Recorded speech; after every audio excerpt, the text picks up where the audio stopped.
तो इन सब अगर पेरोल पे काम करना है या कुछ और पे काम करना है तो ये एक एक सर्टेन कंपनी या ऑर्गेनाइजेशन बेस्ड हो गया या पर्सन बेस्ड हो गया। नहीं, school management system certain school के लिए है। ठीक है, okay. अब जैसे let discuss about the Amazon. Amazon, ठीक, तो अमेजन इटसेल्फ एक सॉफ्टवेयर है, ठीक है। तो अगर अमेजन सिर्फ और सिर्फ अमेजन होता और हम अमेजन के साथ जुड़ते हैं, ठीक है, तो वो शायद एक एप्लीकेशन सॉफ्टवेयर रहता, ठीक है। लेकिन Amazon software is based on the ERP. किस पे बेस्ड है? ERP. No matter that runs on the private networks और that runs on the public network, क्योंकि वो पब्लिक नेटवर्क इंटरनेट पे रन करता है, वो प्राइवेट पे भी करता, तब भी हम उसे ईआरपी ही कहते हैं।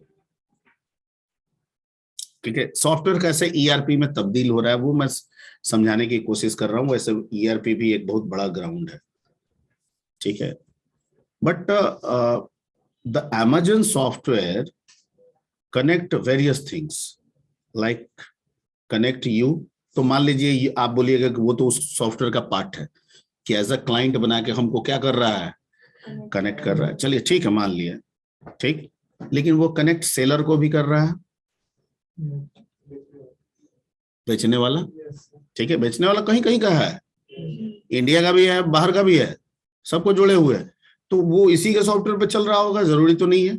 वो उसका अपना सॉफ्टवेयर होगा, ठीक है। वो कहेगा कि हम अपने प्रोडक्ट को अपने सॉफ्टवेयर से मैनेज करेंगे, कोई दिक्कत नहीं है, मैं अपने सॉफ्टवेयर से आपके सॉफ्टवेयर को जोड़ लेता हूं, बिकॉज मैं ईआरपी बेस्ड हूं। किस पे बेस्ड हूं? ठीक। अमेजन बैंक से भी जुड़ गया है, थर्ड पार्टी को लेकर, ठीक है। लेकिन वो सॉफ्टवेयर सिर्फ अपने जोन में भी तो नहीं रख रहा है ना, वो अपने से निकाल के ले जा रहा है थर्ड पार्टी, और थर्ड पार्टी से निकाल के किस में जोड़ दे रहा है? बैंक के साथ। यानी हम ऐसे सोचे कि वो बैंक के साथ हमको जोड़ दे रहा है। तो मतलब एक ऑर्गेनाइजेशन अपने कामों को पूरा करने के लिए अपने सॉफ्टवेयर के द्वारा मल्टीपल ऑर्गेनाइजेशंस को क्या कर दे रही है? जोड़ दे रही है। इन सॉफ्टवेयर में इस तरह का बिहेवियर आने लगे, वैसे सॉफ्टवेयर को हम लोग किस कैटेगरी में रखने लगते हैं? ईआरपी, ठीक है, ओके। गवर्नमेंट, मान लीजिए बिहार गवर्नमेंट ने एक सॉफ्टवेयर बनाया, तो उसको जब भी बनाना होगा ईआरपी ही बनाना होगा। एक डिपार्टमेंट नहीं है उसके अंदर, गवर्नमेंट तो एक है, मान लीजिए मुख्यमंत्री, ठीक है, ऐसे समझने की कोशिश करें तो गवर्नमेंट तो एक है, पर उसके अंदर डिपार्टमेंट तो कई हैं। एजुकेशन डिपार्टमेंट है, हेल्थ डिपार्टमेंट है, इरिगेशन डिपार्टमेंट है, एग्रीकल्चर डिपार्टमेंट है ना, कई डिपार्टमेंट्स हैं। तो सारे डिपार्टमेंट्स एक दूसरे से कोरिलेट हो भी सकते हैं, ना भी हो सकते हैं। अब जैसे एजुकेशन की बात कर लीजिए, तो एजुकेशन में आपका प्राइमरी विंग है, ठीक है, सेकेंडरी है और हायर है। तीन कैटेगरी में है। एजुकेशन कितने में बटा हुआ है? Primary, secondary and higher. Primary normally 7 तक को रखते हैं, ठीक है, हो सकता है इस ज्ञान में नया में कुछ अपडेट हुआ हो। और 8 से 12 तक को इंटरमीडिएट में रखते हैं, और 12 के बाद सारे ज्ञान को किस में रखते हैं? हायर में रखते हैं। क्लियर? चाहे आप ग्रेजुएशन करें, पीएचडी करें, मास्टर डिग्री करें, ये सब किस में आ जाता है? हायर में आ जाता है। तो क्या इन तीनों तरह के एजुकेशन जो दी जा रही है अंडर द एजुकेशन डिपार्टमेंट, ठीक है, क्या तीनों की कौन सी लेख है? नहीं है। क्या तीनों एक ही कोई ऑर्गेनाइजेशन तीनों के एग्जाम कंडक्ट करता है? नहीं है। तीनों की काउंसिल क्या है? अलग अलग है, ठीक है। प्राइमरी का अलग है, सेकेंडरी का अलग है, जो नॉर्मली आज के डेट में इंटर काउंसिल को दिया गया है या बिहार बोर्ड को दिया गया है सेकेंडरी, ठीक है। तो सेकेंडरी बोर्ड वोट करता है, ठीक है। प्राइमरी के लिए डिस्ट्रिक्ट लेवल पे बनाए गए हैं डीओ, पता नहीं कुछ समथिंग लाइक दैट, ओके। और हायर लेवल पे आपका यूनिवर्सिटीज है, ठीक। तो सबके एजुकेशन की क्राइटेरिया अलग अलग है, सबकी काउंसिल अलग अलग है, सब अपने अपने लेवल पे काम कर रहे हैं, ठीक है। तो उनको इंडिविजुअली अगर हम समझें, ठीक है, तो वो एक सॉफ्टवेयर है, एक एप्लीकेशन सॉफ्टवेयर है। लेकिन जब हम कंबाइंडली एक एजुकेशन डिपार्टमेंट को लेकर समझें तो वो सब क्या है, ईआरपी है। क्यों? अगर आप हायर डिग्री मान लेते हैं किए हैं, ठीक है, तो हम जानना चाहेंगे ना कि हायर डिग्री कहाँ है, तो हमको हायर डिग्री में जाना होगा, ठीक है। हमको ये भी जानना होगा कि हायर डिग्री कर लिए हैं तो लोअर डिग्री क्या है, तो हमको लोअर में भी जंप करना होगा। हमको प्राइमरी में क्या है उसमें भी जंप करना होगा, ठीक है। यानी एक सॉफ्टवेयर की ऐसी व्यवस्था जिसमें कंपनी अलग अलग होने के बावजूद भी हम उसके डेटा को एक्सेस कर सकते हैं, ऐसी व्यवस्थाओं को बनाना ही क्या कहलाता है, ईआरपी, ठीक है। आज के डेट में जितने भी बैंक्स हैं सब ईआरपी बेस्ड है, नहीं है? बैंक सिर्फ अपने में लेवल पे जुड़ी रहती है, बैंक दूसरे बैंक से नहीं जुड़ी हुई है, जुड़ी हुई है। नहीं जुड़ी रहती तो ट्रांसफर कैसे होता, ठीक है, ओके। बैंक तो आजकल बहुत सारा बिजनेस प्रमोशन भी करती है कि हमारा टाई अप फलाने से है, आप मेरे कार्ड से या मेरे अकाउंट से ही कीजिएगा तो आपको इतना % डिडक्शन होगा, कैशबैक आएगा, ऐसा आप सुने हैं? ठीक है, तो बैंक भी प्रमोशन करती है, ठीक है। तो ये सब क्या है, सॉफ्टवेयर आप उसका यूज कर रहे हैं, काम कहीं और से आपको करवा दे रही है, आप पैसा डिडक्ट कर ले रही है। मैं जो बता रहा हूँ समझ में आ रही बात? ये सब एडवांटेज ईआरपी में ही मिलता है। किस में मिलता है? ईआरपी, ठीक है। तो नॉर्मली जो लोग फ्यूचरिस्टिक होते हैं, जिनको लगता है कि अभी भले हम इस स्पेसिफिक लेवल पे काम कर रहे हैं, लेकिन फ्यूचर में उनको लगता है कि हम 5 साल 10 साल के बाद हम ईआरपी बेस्ड हो जाएंगे, तो शुरुआती दौर पे ही जो सॉफ्टवेयर डेवलप कराते हैं उसमें ईआरपी का कंसेप्ट रखे रहते हैं, भले उसका यूटिलाइज वो ना करे, ताकि फ्यूचर में हमको जब भी जरूरत करे हल्की सी अपग्रेडेशन के साथ हम अपने सॉफ्टवेयर को किस में कन्वर्ट कर लें, ईआरपी, ठीक है। और इस तरह के सॉफ्टवेयर को बनाने में, ठीक है, आपका जावा जैसे सॉफ्टवेयर का बहुत बड़ा रोल है। जावा का नाम सुने हैं? जावा प्रोग्रामिंग लैंग्वेज, ठीक है। हालांकि जावा का सब्स्टिट्यूट के तौर पे एक और नया लैंग्वेज उभर रहा है जिसको बोलते हैं कोटलिन। कोटलिन भी पॉपुलर की कैटेगरी में जा रहा है, ठीक है, पर जावा को बीट कर दिया है ऐसा भी नहीं कह सकते हैं, ठीक है। लेकिन कोटलिन क्या है ना कि कुछ पाइथन जैसा भी लुक देता है। कैसा लुक देता है? पाइथन जैसा। यानी कुछ जावा से सिमिलरिटीज है, कुछ जावा से डिसिमिलरिटीज भी है। कोड को रिड्यूस कर देता है, बहुत सारा मतलब बंच ऑफ कोड्स और प्रोग्राम को रिड्यूस करके सिंगल प्रोग्राम में कन्वर्ट कर देता है। हाँ, कोटलिन में वो नहीं, लेकिन हम ऐसा नहीं कहेंगे कि कोटलिन अगर हम सीख रहे हैं तो प्रोग्रामिंग हम कर ही नहीं सकते, प्रोग्रामिंग उसमें भी करना होगा। लेकिन जैसे जावा में फंक्शनल अप्रोच शामिल नहीं किया गया है, सिर्फ वो बेस्ड रखा है, ठीक है। जबकि कोटलिन सीखने में, जैसे आप लोग पाइथन सीख रहे थे तो पाइथन के बारे में जब इंट्रोडक्शन आपको दे रहे थे तो पाइथन के बारे में मैंने बताया था कि ये फंक्शनल भी है और ऑब्जेक्ट ओरिएंटेड भी है, बताए थे, याद आ रहा है? वैसे कोटलिन भी है, फंक्शनल भी है और ऑब्जेक्ट ओरिएंटेड भी है। हो सकता है कि पाइथन से इंस्पायर हुआ हो, कोटलिन बनाने वाला किससे इंस्पायर हुआ हो? इंस्पायर तो होता ही है, लोग जब आगे नया काम करते हैं तो पिछले वाले को देखते ही हैं, ठीक है, तो उसको कुछ पॉजिटिविटी लगा होगा पाइथन से, ठीक है, तो उस अप्रोच को उसने शामिल कर लिया कोटलिन में, जबकि जावा में ये नहीं है, ठीक है। लेकिन हम ये कह दें कि जावा पॉपुलर नहीं है, ऐसा भी नहीं है। सबसे बड़ा मार्केट आज भी किसका है? जावा का, अभी कोटलिन का नहीं है, ठीक है। बट न्यूली ग्रोइंग जो लैंग्वेज के तौर पे उभर रहा है वो उनमें से कोटलिन भी एक है, ठीक है। वैसे एक और लैंग्वेज भी है, डर्ट, DART, फ्लटर का नाम सुने होंगे।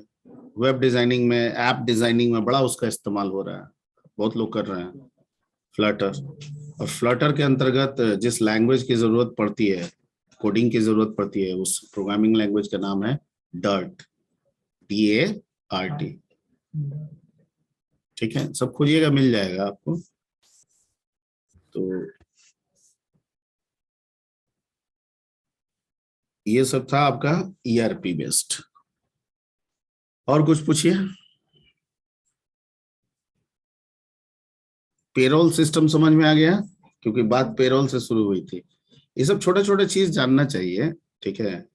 और अब जानकारी बटोरने, थोड़ा थोड़ा चीज जानिए, सब चीज पूरा नहीं जानिए, थोड़ा थोड़ा तो जानिए, क्योंकि धीरे धीरे आप मान लीजिए कि पढ़ के डेवलपर की ओर जाएंगे तो इन्हीं चीजों से रिलेटेड ना आपको काम मिलेगा।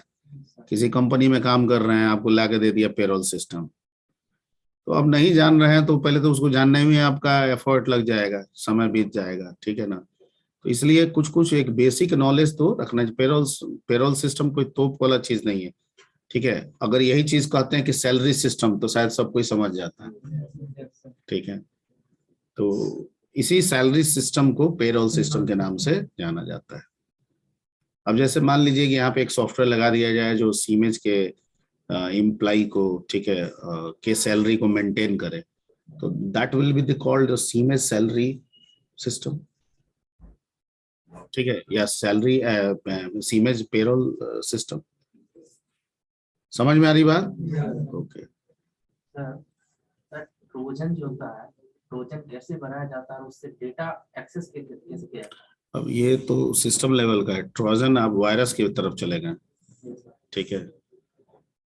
देखिए, जरूरी नहीं है ट्रोजन आप भी बना सकते हैं, लेकिन उसके लिए थोड़ा बहुत आपको सिस्टम सॉफ्टवेयर का नॉलेज होना चाहिए, ठीक है।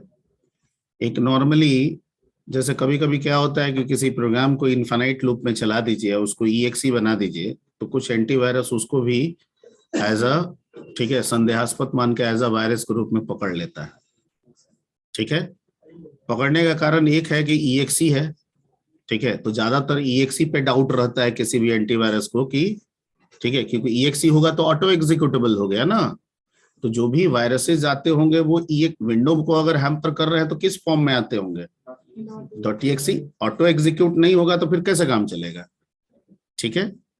तो एक तो EXE में हो गया, दूसरा उसके कोडिंग को जाके जब देख रहा है तो रेप्लिकेशन अब मिल रहा है उसको, और वो रेप्लिकेशन उसको इनफाइनाइट टाइम मिल रहा है। हालांकि उस रेप्लिकेशन से हमारे सिस्टम या हमारे सिस्टम में पड़े हुए किसी डाटा का किसी तरह का लॉस नहीं है। लॉस क्या है कि वो इनफाइनाइट है, ठीक है।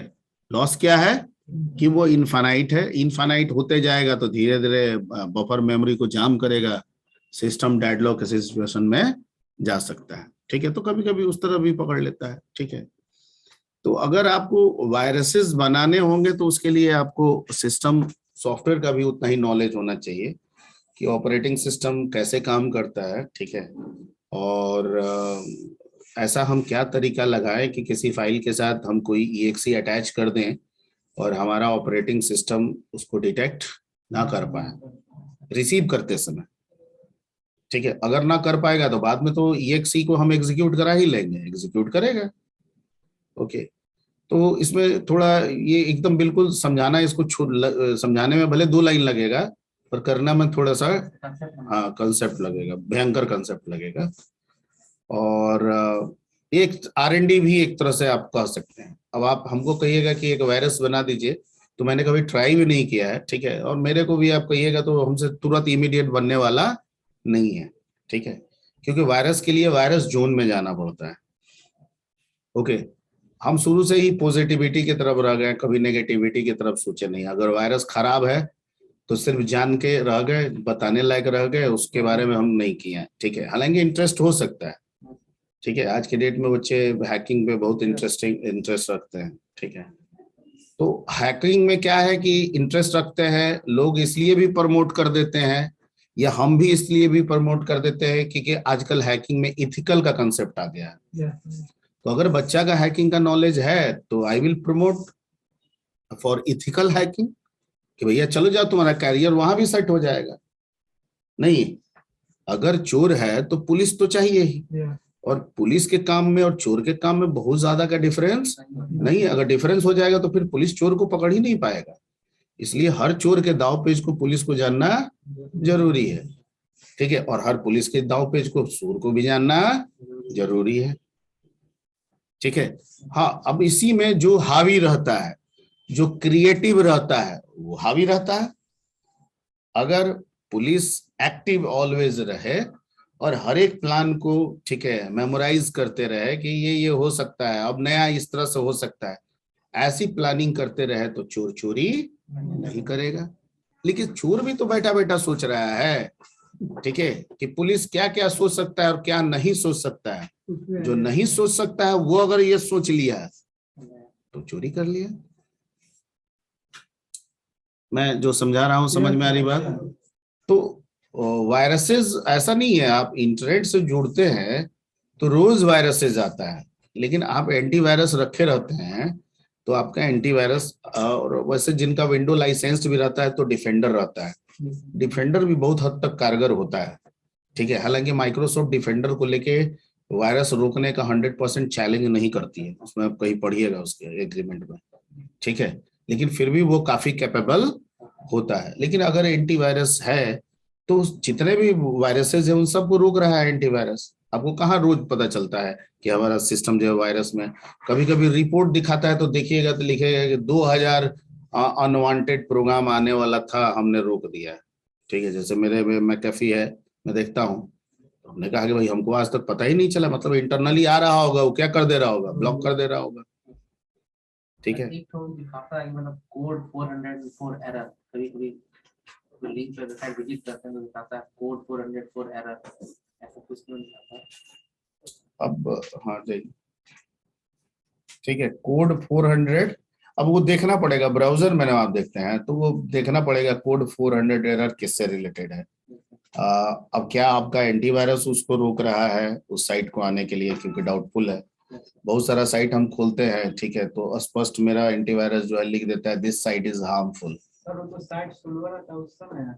ठीक है। तो हम बता रहे हैं ना, सबका एरर कोड अलग अलग होता है, वो विजिट करता है, ठीक है।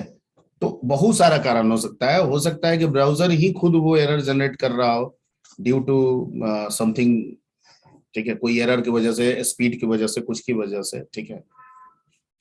ब्राउजर में जब संदेहास्पद होता है नॉर्मली तो वो लिखता है दिस साइट इज हार्मफुल। कभी कभी कुछ डेटा आप डाउनलोड कर लेते हैं और जब आप उसको ओपन करने लगते हैं तो लिखता है कि हार्मफुल हो सकता है, लिखता है, ठीक है। तो देखिए दो तरह का है हार्मफुल। इंस्टॉलेशन के दौरान उसने 100% उसको वायरस नहीं समझा है, लेकिन वो डाउट में उसको रख रहा है। किसमें रख रहा है? डाउट में, कि जिस साइट से आ रहा है उस साइट की कोई पब्लिसिटी नहीं है, कोई पब्लिक ओपिनियन नहीं मिल रहा है। क्या नहीं मिल रहा है? पब्लिक ओपिनियन, ठीक है। तो पब्लिक ओपिनियन नहीं मिल रहा है तो इसका मतलब है कि वो कुछ भी हो सकता है, ठीक है। तो भैया आप डाउनलोड कर लिए, हम तो करवा दिए हैं, लेकिन आप ओपन कर रहे हैं तो ये आपको रखना है, सतर्क होना है, ठीक है। तो इसलिए लिख देता है डेंजरस। कभी कभी हम कॉन्फिडेंट होते हैं तो चला भी देते हैं, ठीक है। और अगर आप कॉन्फिडेंट ना हो, बहुत जानकारी नहीं है आपके पास, तो कृपया करके ना ही चलाएं, ठीक है। हो सकता है वो स्पैम वगैरह निकल जाए, हो सकता है इंटरनल एक्टिव रखे अपने आप को और आपके डाटा को धीरे धीरे चोरी कर करके क्या करते रहे, ओपन कीजिएगा, कुकीज बना देगा, अपने नेटवर्क से लिंक कर देगा, जब भी इंटरनेट से कनेक्ट होइएगा आपके डेटा को कॉपी कर करके भेजता रहेगा, ठीक है। ऐसे भी होता है। जैमर वाला कुछ बताइए, जैमर। सब तो उल्टा पुल्टा वाला क्वेश्चन पे। जैमर तो जैसे फ्रीक्वेंसी को जैम करने के लिए डिवाइस है। Jammer is nothing but a device that can maintain with the software, ठीक है। जैमर एक फिल्म देखे होगे तुम लोग, अक्षय कुमार और अनुपम खेर, वो जो गल्फ कंट्री का, हाँ ट्रैफिक लाइट को नहीं ट्रैफिक, हाँ ट्रैफिक लाइट को जैम कर रहा है। उसमें देखते हुए कि रेगिस्तान में छोटा सा डिवाइस को, मतलब रोबोट टाइप का बना दिया है, उसको ले जा रहा है, वहां पर रख दे रहा है और कंप्यूटर से मेंटेन कर रहा है। तो एक्चुअली वो कुछ कर नहीं रहा है, ठीक है। सारे चीज सॉफ्टवेयर से संचालित हो रही थी, उसकी जो इलेक्ट्रिसिटी, ठीक है। तो जाहिर बात है एक सर्टेन फ्रीक्वेंसीज पे ही होगा, ठीक है। उस फ्रीक्वेंसी को रीड करके फॉर टाइम बिंग क्या कर देता है, जैम कर देता है। तो जैसे जैम करेगा, ठीक है, फ्रीक्वेंसी का डिस्ट्रीब्यूशन क्या हो जाता है, बंद हो जाता है। तो बंद होगा तो लाइट कट जाएगा, क्योंकि लाइट तो जब तक वो फ्रीक्वेंसी समझ रहा है चल रहा है, ठीक है। हर एक लाइट में एक सेंसर लगा है, उस सेंसर सेंस कर रहा है, इस फ्रीक्वेंसी मिल रहा है, जला रहा है। फ्रीक्वेंसी मिलना बंद हो गया, जलाना भी क्या कर दिया, बंद कर दिया, ठीक है। तो बहुत जगह ऐसा नहीं है कि कोई बहुत बड़ा तोप वाला चीज है। जैमर अपने पटना में भी कई जगह मिल जाएंगे। बहुत सारे सिक्योरिटी वाले क्षेत्र में भी जैमर लगाया जाता है। आप मोबाइल ले जाइएगा, वहाँ टावर आपका 1 हो जाएगा, 0 हो जाता है। ठीक है, और जैसे उस बिल्डिंग के आसपास से हटिएगा, फुल टावर आपको बताने लगता है। ठीक है, तो जैमर लगाते हैं लोग सिक्योरिटी व्यू पॉइंट से, है ना। हम दूसरे के रोक रहे हैं ताकि वो आके हमारे किसी सेक्रेसी को लीक ना कर सके। ठीक है, अगर एक ही टावर आपका बता रहा है तो एक टावर पर नॉर्मली आपका इंटरनेट वगैरह नहीं चलता है। आई रियलाइज दैट कि अगर एक टावर कहीं मिलता है तो इंटरनेट वगैरह नहीं चलता है। कम से कम 2 टावर का होना जरूरी है। ठीक है, 5 टावर रहता है ना, 4 या 5 रहता है, तो कम से कम स्मूथली चलने के लिए 3 का होना जरूरी है।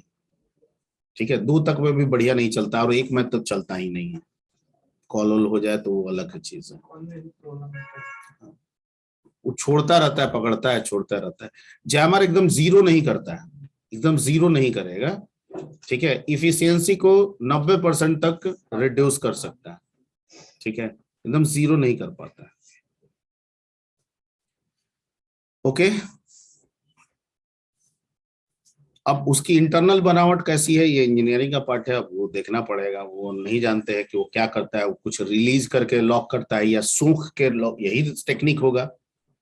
ठीक है, यानी ये जा रहा है तो हम यहाँ पे कुछ पास करके रोक दें, या ये जा रहा है तो इसको मोड़ के सोख लें। यही ना 2 टेक्निक होगा। तो अब किस पे काम करता है वो जानने वाली चीज होगी। ठीक है, इसमें आया कुछ कुछ 2 ही बच गया। सब लग रहा है कि टेस्ट में चला गया क्या। ठीक, और अभी है नीचे सब्जी। हाँ बहुत 4:45 हो गया। और कुछ सर हायर ब्लास्टर का क्या यूज वर्क है, कैसे वर्क करता है? ये सब सेंसर है जी। यस सर, तो वो स्ट्रेट लाइन में क्यों वर्क करता है, मतलब कहीं तिरछा है कहीं और अब उसको देखना पड़ेगा। है? ठीक है, सारे सेंसर्स के बारे में पूछोगे तो वो देखना पड़ेगा। ठीक है, light sensor, air blaster sensor, बहुत तरह का है। एक आता है ये मोबाइल में, एक कैलिबर करके ऑप्शन होता है। कैलिब्रेशन में Calibration. Screen you know about the calibration, resolution के अंदर ऑप्शन आता है। क्या होता है? टच सेंसिंग के लिए सर इसको यूज करते हैं ऑप्शन को, मतलब टच अगर आपका फूट गया अब चेंज कराते हो तो सर उसमें चेक करता है जगह जगह टच करके कि पूरा कैलिबर, मतलब टच पूरा सेंसिंग हो रहा है, सेंस कर रहा है कि नहीं, कैलिब्रेशन को जब फ्लैट सरफेस पे रखते हो तो एकदम बिल्कुल वो 0 पे हो जाता है, स्ट्रेट लाइन बन जाता है ना। तो उसका क्या पर्पस है, वो क्या जानना चाहता है कैलिब्रेशन? सर वर्क कर रहा है कि स्क्रीन में। स्क्रीन तो तुम्हारा फूटा हुआ भी होगा, थोड़ा कर्व भी हो गया होगा, तो कैलिबर थोड़ा ऊपर दिखाएगा तभी स्क्रीन वर्क करता है। लेकिन सर जहाँ फूटा हुआ नहीं करता। ठीक है, डार्क वेव क्या होता है? हाँ ये एक बढ़िया क्वेश्चन है। डार्क वेब में जाना है, ये क्वेश्चन बढ़िया है, लेकिन जाना है उधर क्या है? अच्छा, सोच रहे हैं। अच्छा, वेब में क्या जानते हैं, फिर आपको डार्क बता देंगे।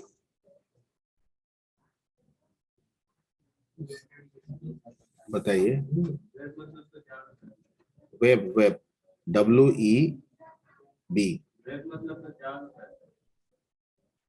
WEB, वेब मतलब जाल।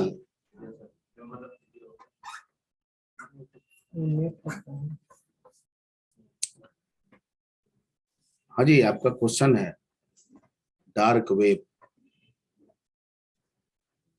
White web, grey web. Grey web का नाम सुने हैं? ब्राउन या ग्रे कुछ कहा जाता है। ग्रे या ब्राउन। तो वेब मतलब आप समझते हैं? वेब क्या समझते हैं? क्वेश्चन आंख मिला के बात कीजिए, क्वेश्चन पूछे हैं। हाँ, आप बोलेंगे हमारा इंटरेस्ट जोन है, मतलब कोई बता देगा तो मतलब ये कर लीजिएगा, कोई बता दिया तो मेरा लक्ष्य हो गया। ये कैसा लक्ष्य है? ठीक है, और जैसे दिमाग में आ तो सकता ही है, ठीक है, लेकिन अगर दिमाग में बहुत सारी बातें आती है, अच्छी बातें भी आती है, गंदी बातें भी आती है। ठीक है, तो बीइंग अ टीचर हम आपको अच्छी बातों के लिए ही प्रमोट करेंगे, गंदी बातों के लिए तो प्रमोट करेंगे नहीं, ठीक है। अनडाउटली एक जैसे जैसे अभी मैंने चोर और पुलिस के बारे में बात की, ठीक है, तो पुलिस एक साफ सुथरा छवि है, Yeah. ठीक है, और चोर ठीक उसी के अपोजिट है, ठीक है। तो हम आपको प्रमोशन किसकी तरफ करेंगे? अगर हमको करना हो पुलिस की तरफ करेंगे। पर मन है नए नए, आप ये हैं, दिमाग नहीं समझ है, उतनी एक्सपीरियंस नहीं है, भैया की बातों को सुन लेते हैं, ठीक है। हो सकता है कि भैया इन्हीं सब बातों में रहते हैं, इट में भी, ठीक है। तो इसमें पहले तो ये जान लीजिए कि इसमें कोई कैरियर करके कुछ होता नहीं है। यानी आप ये सोच रहे हैं कि हम कैरियर बनाएं, तो कुछ होता नहीं है डार्क वेब में। कैरियर करके कुछ भी, क्या समझे, कैरियर करके कुछ भी नहीं होता है, ठीक है। इसमें जो होता है सब फ्रॉड होता है। क्या होता है? फ्रॉड, इलीगल, ठीक है। तो अगर आप फ्रॉडियर बनना चाहते हैं, इलीगल काम करना चाहते हैं, ठीक है, तो जाहिर बात है कि आपका जो निस्तर होगा, जो कि मैं नहीं चाहूंगा कि आप ऐसा करें। समझ नहीं थे इसलिए हम आपको बता दे रहे हैं आज, ठीक है। लेकिन जानकार लोग जितने वाइट के हैं उतना ही जानकार उसमें भी है। इस जानकारी में कोई कमी नहीं है। नहीं, गवर्नमेंट भी परमाणु बम बनाती है और टेररिस्ट भी कहता है कि हम भी बना लेंगे बम, ठीक है। तो इसका मतलब जानकारी तो उसके पास भी है, ठीक है। रिसोर्सेस कम हो ज्यादा हो जो भी है व्हाटएवर, ठीक है, पर जानकारी तो रखता है, तभी तो बोल रहा है, ठीक है। तो इसलिए जितने चीज आप व्हाइट में देखते हैं वो सब क्रिएटिव होता है, पॉजिटिव के साथ, कि हम साइट बनाएं, ठीक है, और साइट में हम कंपनी को जोड़ें, लोगों को प्रोडक्ट्स बेचें, ठीक है, कंपनी को बैंक के थ्रू पैसा ट्रांसफर करें, क्रिएटिव जॉब हो गया, ओके। और उसमें सोचता है सब कि किसी हम किसी साइट के साथ जुड़ जाएं, कस्टमर बैंक का अकाउंट खोले, पैसा ट्रांसफर करे, हम बैंक का जान जाएं, पासवर्ड जान जाएं, ओटीपी जान जाएं, और उसके पैसा को वहां भेजने के बजाय अपने पास क्या कर लें, ठीक है, okay. Viruses, most of viruses came from dark web. ज्यादातर वायरसेस जो हैं वो कहां से आते हैं? ठीक है। 2-3 साल 4 साल पहले रैंसम वायरस आया था, नया वायरस में, ठीक है, बड़ा मतलब ये हुआ था, बहुत समय तक, कुछ 8-10 घंटे तक बहुत सारे सेक्टर्स के काम को रोक दिया था, स्क्रीन को फ्रीज कर दिया था। वो कहता था इतना डॉलर भेजिए तो हम आपका स्क्रीन खोलेंगे, ठीक है। हालांकि किसी ने भेजा नहीं, और कंपनी जो है उसका पैच बना के भेज दी, ठीक है, और फिर वह उस वायरस को हटा दिया गया, ठीक है। 8 घंटा लेकिन तब भी डिस्टर्ब कर दिया था। तो ये सब कहां से हो रहा है? डार्क वेब से, ठीक है। हमें सबको पता है कि डार्क वेब है, सबको पता है कि चोर है, पर कहां है नहीं पता है, क्योंकि चोर ये लिख के नहीं घूमता है कि मैं चोर हूं। मैं जो समझा रहा हूं उसको समझिए। पुलिस ये लिख के घूमती है कि मैं पुलिस हूं। पुलिस में भी सादे वर्दी के भी होते हैं, ठीक है। जब नहीं पकड़ में आता है तो सादा वर्दी वाला जो है वो सब काम करता है, ठीक है, यानी मिल के, घुल मिल के पकड़ने की कोशिश, स्ट्रेटेजिक है, ठीक है ना। तो मेरा यही सजेशन रहेगा कि आप इसके बारे में जानकारी जरूर ले लीजिए, पर आप अपने लाइफ को उस तरफ मत मोड़िए, क्योंकि इसमें सिवाय नुकसान के आपको फायदा नहीं होने वाला है, ठीक है। और अगर फायदा होगा तो आप फिर सही नहीं रहिएगा, ठीक है, फिर सही नहीं रहिएगा, क्योंकि उसमें सिर्फ वही काम होते हैं, कोई भी क्रिएटिव काम डार्क वेब में नहीं होता है, एवरीबॉडी नोज, ठीक है। आईपी एड्रेसेस हैं, एग्जिस्ट कर रहा है, जैसे गवर्नमेंट जान रही है कि इस शहर में चोर है, पर कहाँ है नहीं पता है, ठीक है। आईपी एड्रेस उनके एडजस्ट कर रहे हैं, पर कौन कहाँ पे लोकेशन है, ठीक है, किस आईपी का कहाँ पे सर्वर एस्टेब्लिश्ड है, वो ट्रेस नहीं हो पाता। टोरेंट भी एक बंद करने का कारण यही था। टोरेंट से आप डाउनलोड करते थे, कभी सिंगापुर के सर्वर से ले आता था, कभी मलेशिया ट्रांसफर कर देता था, कभी कनाडा ट्रांसफर कर देता था। तो भैया ये क्या तरीका है? आप साइट है, आप कंपनी है, आप डाउनलोड करा रहे हैं, कुछ यहाँ से भेजते हैं, कुछ वहां से भेजते हैं, तो आपकी एस्टेब्लिशमेंट कहाँ है? हम सब जगह। ये क्या मतलब हुआ? आप एक जगह बताइए, आप रहिए सब जगह, बताइए एक जगह कि आपका ऑफिस कहाँ है। अभी कहिएगा मेरा ऑफिस, अब हम गए सिंगापुर ढूंढने, पता चला वहां कोई ऑफिस नहीं है, ठीक है। कनाडा चला गया, कनाडा ढूंढने गए, कोई ऑफिस नहीं है। ब्राजील चला गया, ब्राजील में गए ढूंढ, कोई नहीं है। नाइजीरिया चला गया। इस सब में ज्यादातर नाइजीरिया जो वर्ड आया है ना, उधर के कंट्रीज बहुत ज्यादा इन्वॉल्व है इस सब जो डार्क वेब आप बात कर रहे हैं ना, ये सब कंट्रीज जो है कुछ उसमें इन्वॉल्वमेंट ज्यादा है, नाइजीरिया वगैरह का, ठीक है। तो ये हो गया डार्क और व्हाइट वेब जो हम सब यूज कर रहे हैं।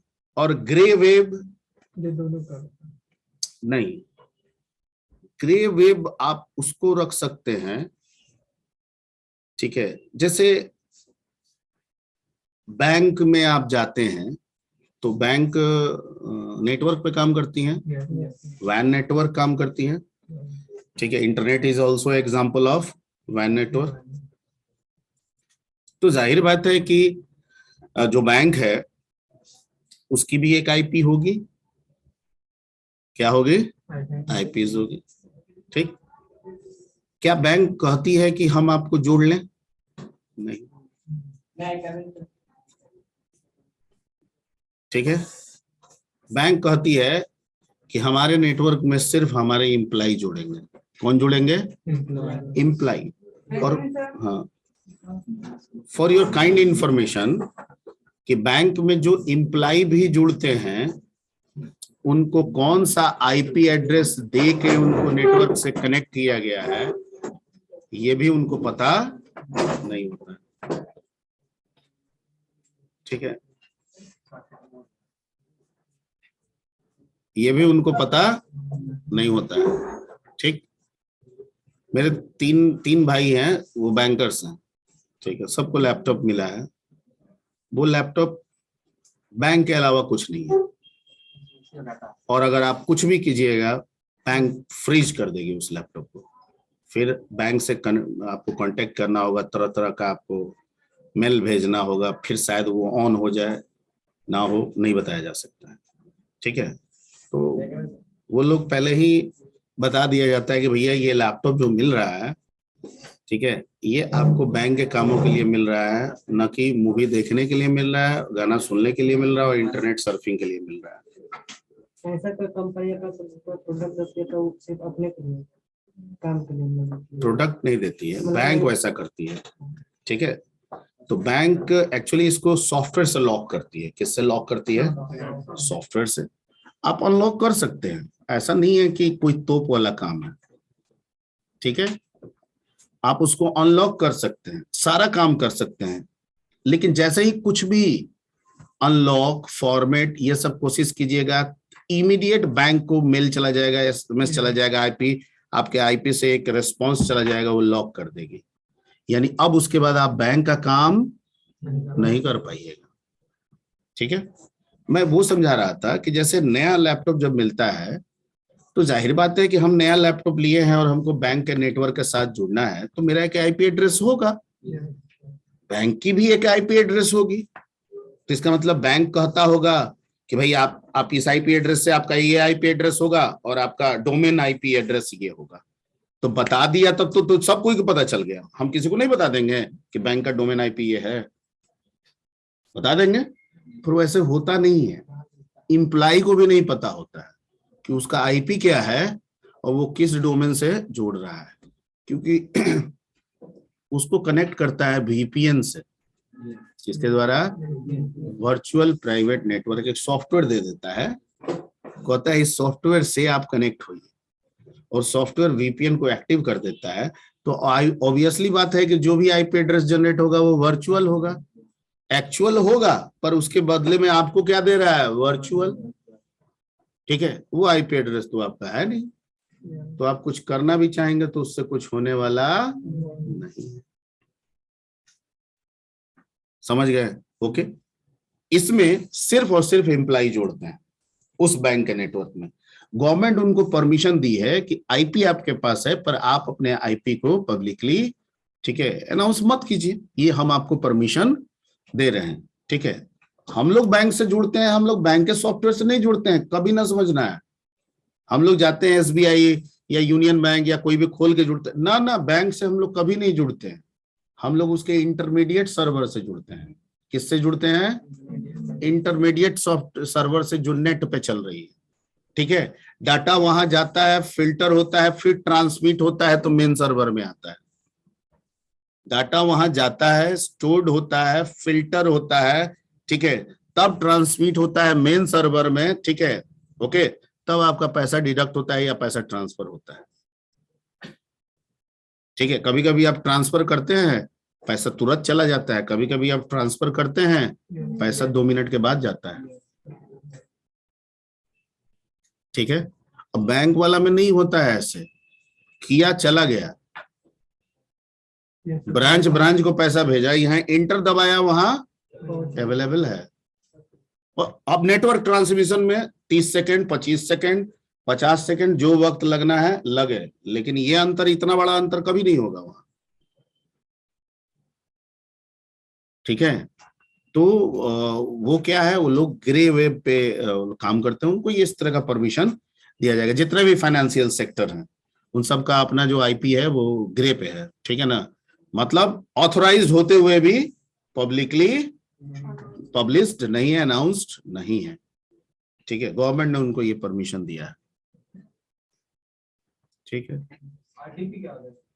हाँ, आरडीपी, आरडीपी फुल फॉर्म बताइए तो कुछ बताइए। Remote desk protocol. ये एक्चुअली क्या होता है ना, नहीं नहीं ठीक है, रिमोट प्रोटोकॉल बोलते तो बता देते। ठीक है, डेस्कटॉप उसमें लगा दिए। तो जैसे कभी कभी क्या होता है ना कि हम लोग एंटीवायरस या कुछ ऐसे सॉफ्टवेयर्स चलाते हैं, ठीक है, जो हमारे सिस्टम में कभी कभी प्रॉब्लम क्रिएट करने लगता है। ठीक है, जैसे मान लीजिए कि हमने 3 यूजर के एंटीवायरस खरीदे हैं और हम कभी किसी डिवाइस में उसको इंस्टॉल किए, ऐसे करके 3 कर दिए, लेकिन किसी डिवाइस को हमने हटा भी दिया। ठीक है, तो कितना हो जाना चाहिए? 3 डिवाइस में डाल भी दिया और एक डिवाइस को हमने रिमूव भी कर दिया, ठीक है, या हटा दिया, उस बंद कर दिया, फॉर्मेट कर दिया, तो कितना हो जाना चाहिए आप? 2। लेकिन कभी कभी दिखाता है कि आपके तीनों यूजर यूज में हो गए। ठीक है, तुम्हारा क्वेश्चन समझा रहे हैं जी? ठीक है, तो इसका मतलब है कि अब हम अगले डिवाइस में, किसी भी नए डिवाइस में उस तीसरे को यूज करना चाहें तो नहीं हो पाएगा, जबकि हम एलिजिबल हैं। तो हम लोग कस्टमर केयर से क्या करते हैं, अपने से बहुत सारा प्रैक्टिस करते हैं, हम भी इसका एक बार फेस कर चुके हैं। तो कस्टमर केयर को हम लोग फोन करते हैं, ठीक है, तो वो ऑनलाइन जोड़ लेता है। अब कहीं का भी यूजर उसका मिल जाए, ठीक है, हो सकता है कि वो ब्राजील में, हो सकता है कनाडा का, कहीं का भी हो, आपको फोन करता है। या एक तो हुआ कि कुछ कुछ बताएगा, अगर सॉल्व हो गया तो हो गया, नहीं हुआ फिर कॉल आएगा आपका। मैं कैफे में मैं बता रहा हूँ। ठीक है, जैसे कॉल आएगा, ठीक है, वो भी देखेगा, आप गाइड करेगा, कुछ कुछ ये कीजिए कीजिए करेंगे, ठीक है, नहीं हुआ, नहीं होगा, तब वो रिमोट परमिशन आपको मांगेगा। तो कहेगा कि एक सॉफ्टवेयर आप लीजिए, ये कीजिए, ये यूजर नेम पासवर्ड दीजिए, ठीक है, तो आपका पूरा सिस्टम की हैंडलिंग अब वो करेगा। लेकिन उसमें वो कहता है कि बिना इजाजत, आपके स्क्रीन पे बिना इजाजत मैं किसी भी ऑप्शन को सेलेक्ट नहीं करूंगा, मैं आपको जो कुछ भी करने जाऊंगा आपसे पूछ पूछ के करूंगा। ठीक है, ओके, तो वो सॉफ्टवेयर के द्वारा आप परमिशन देते हैं। तो बैठा बंदा कनाडा में है, लेकिन मेंटेन कौन कर रहा है? ठीक है, आपका इसमें और भी बहुत सारे सॉफ्टवेयर है नॉर्मल, जो हम लोग भी यूज करते हैं। ठीक है, बहुत सारे। ओके, अटेंडेंस कर लेते हैं।